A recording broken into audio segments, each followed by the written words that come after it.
BNP মহাসচিব মির্জা ফখরুল ইসলাম আলমগীর বলেছেন, যৌক্তিক সময় মানে এই না যে তারা অনেক বেশি সময় নিয়ে নেবে। যত দ্রুত নির্বাচন আয়োজন করা যাবে ততই দেশের জন্য মঙ্গল হবে। শুক্রবার গাজীপুরের কাপাসিয়া পাইলট উচ্চ মাঠে বিএনপি নেতা প্রয়াত হান্নান শাহর অষ্টম মৃত্যুবার্ষিকী উপলক্ষে স্মরণ সভায় প্রধান অতিথির বক্তব্যে তিনি এসব কথা বলেন। বিএনপি মহাসচিব বলেন, অবাধ ও সুষ্ঠু নির্বাচনের জন্য স্থায়ীভাবে তারা তত্ত্বাবধায়ক সরকারের ব্যবস্থা ফিরিয়ে আনতে চান। শেখ হাসিনা পালিয়ে গেলেও এখনো দেশের সংকট কেটে যায়নি উল্লেখ করে তিনি বলেন, এই সরকার সংস্কার চায়, বিএনপিও সংস্কারে বিশ্বাসী।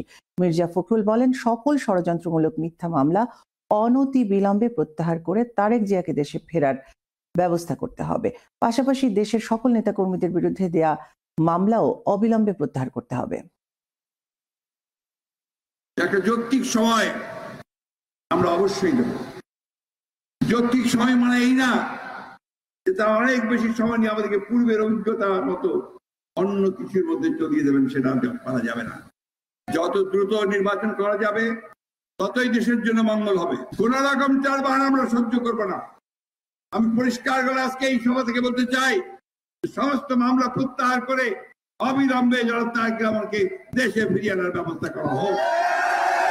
একই সঙ্গে যত মামলা আছে এই সরকার, আওয়ামী লীগ সরকার আমলে করা হয়েছে, আমাদের ছাত্র দল, যুব দল, স্বেচ্ছাসেবক দল সহ, ফুল দল সহ সমস্ত মামলাকে অবিলম্বে প্রত্যাহার করতে হবে।